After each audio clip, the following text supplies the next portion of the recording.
It's torture. It's like it hits you all the time, over and over and over. I miss my boy. You feel like you're falling back into a void, not knowing where he's at.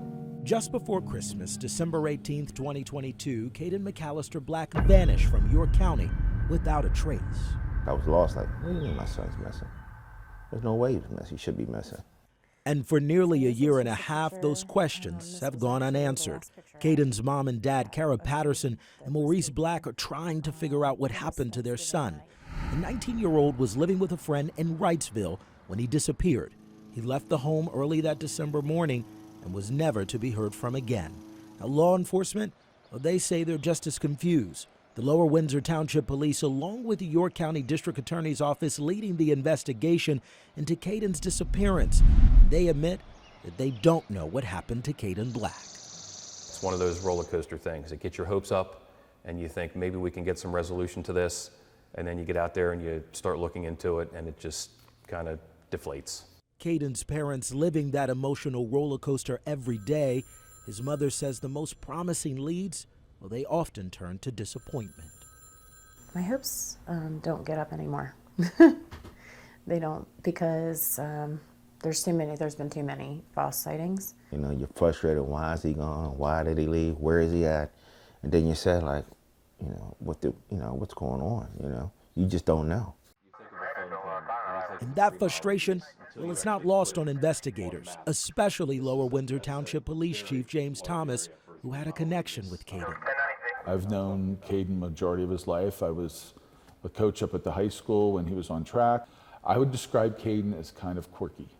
He would make you mad, but then you see him, it was like nothing ever happened. To keep the search for answers alive, police even enlisted the help of a psychic. The family received a psychic tip that he was on one of the islands in the Susquehanna. I had 2 rescue boats, 2 cadaver dogs check the area, and an extensive search came up with nothing. I didn't believe it from the beginning because we're boaters.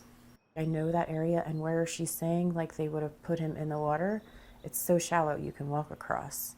So why would somebody put a body there if they were trying to dispose of it? But despite what any psychic may believe, police say there's no hard evidence to explain Kadin's disappearance. We don't have that evidence saying foul play. We don't have that evidence saying self-harm. We don't have evidence saying that he was on the run because of his legal issues. It's still up in the air. We've overturned the stones and looked underneath them. We've done those things, and it's frustrating because it hasn't gotten us any further ahead. As for Kadin's family, they all have their own thoughts and ways of coping. His brother, well, he wears his name on his arm to remember him wherever he is. And in the initials is his 3 initials, Kadin McAllister Black. It's hard. His father remains ever the optimist. My gut feeling is he's out there somewhere. Until I see a body or, I'm not giving up. But his mother, well, she believes her son passed on. Her reason? She says Kadin often told her about a reoccurring dream of riding in a convertible with her at sunset, a dream she said she had herself just 3 days after his disappearance. I pull over on the side of the road and I'm lost in this dream. And then poof, Kadin's in the car with me. He's in my passenger seat and he was like, "What's the matter, girl?" He hugs me and I just start crying and he was like, "Come on, everything's okay. Like, I'm always with you." And when I turned and looked, now the sun was setting, even though it was dark. Now the sun is setting, just what he described.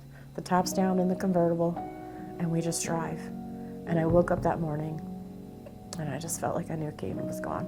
In York County, Michael Fuller, WGAL News 8.